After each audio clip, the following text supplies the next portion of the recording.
Michael Hudson mengajar di Peking University di tahun 90-an di mana hampir semua politbiro adalah muridnya. Setelah itu, ide radikalnya dikembangkan oleh para muridnya dengan jauh lebih efektif ketimbang teorinya di awalnya. Apa yang dilakukan oleh Cina di awal mempraktekkan New Economic Model yang sangat anti-mainstream, di mana arus mainstream adalah ikut IMF. Mereka anti sekali. Yang mereka lakukan adalah permainan yang sangat cantik dengan menggunakan dua istilah halus pada awalnya, pada dua benda yang berbeda. Benda itu adalah apa? Uang. Mereka menyebut renminbi di dalam negeri dan yuan di luar negeri. Mereka menyebutnya. Padahal yang aslinya renminbi itu benar uang sendiri dan yuan adalah uang sendiri. Maksudnya begini, renminbi itu dicetak berdasarkan proyek, sementara yuan dicetak, di-print berdasarkan aturan IMF, yaitu ada dolar, surat berharga atau gold atau emas. Strategi membeli bond surat hutang negara Amerika oleh Cina adalah strategi pengelabuhan. Surat hutang tadi jadi kunci pentingnya kekuatan pengaruh. Kita akan bicarakan hal itu di chapter khusus lainnya. Kembali ke renminbi. Semua proyek yang dibangun adalah sektor produksi, penyedia kebutuhan pasar dunia.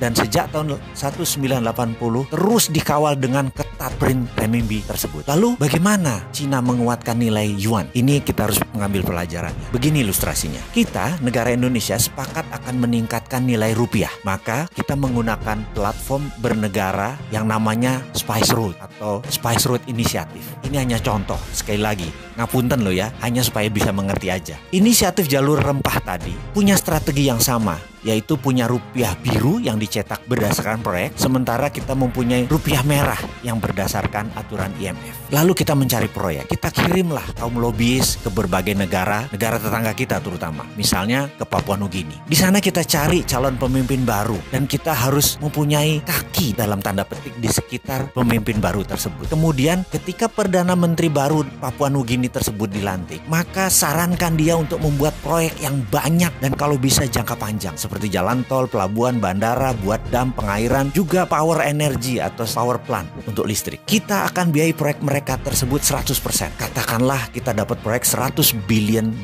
dari Papua Nugini. Lalu rupiah biru dicetak berdasarkan proyek Papua Nugini tersebut. Semuanya 100% kita berikan pekerjaan tersebut ke pabrik di Indonesia. Teknologi Indonesia, uang Indonesia, dan bahkan mengerjakannya harus 100% orang Indonesia di Papua Nugini. Begitu proyek itu jadi, kita tinggalkan mereka dan mereka mulai menyicil dolarnya ke kita. Setiap dolar masuk, maka rupiah biru senilai yang sama dulu mulai dibakar. Ini untuk menjaga inflasi. Dengan demikian, rupiah merah akan menguat cadangan dolarnya sehingga naiklah nilai mata uang rupiah. Lakukan itu di banyak negara. Kalau perlu 70 negara lain kita lakukan. Di Amerika Latin, di Timur Tengah, di Afrika kita lakukan. Sekali lagi, tentunya 10 tahun pertama sebelum kita ke luar negeri ke Papua Nugini, kita harus membangun kekuatan dalam negeri dulu. Maka kita bangun gede-gedean pabrik di dalam negeri. Itulah ilustrasi apa yang dikerjakan Cina untuk yuannya. Dan saat ini setelah 40 tahun mereka mulai menyesuaikan renminbi ke yuan. Sekarang udah hampir sama. Dan sekarang renminbi yang yuan adalah 1:1.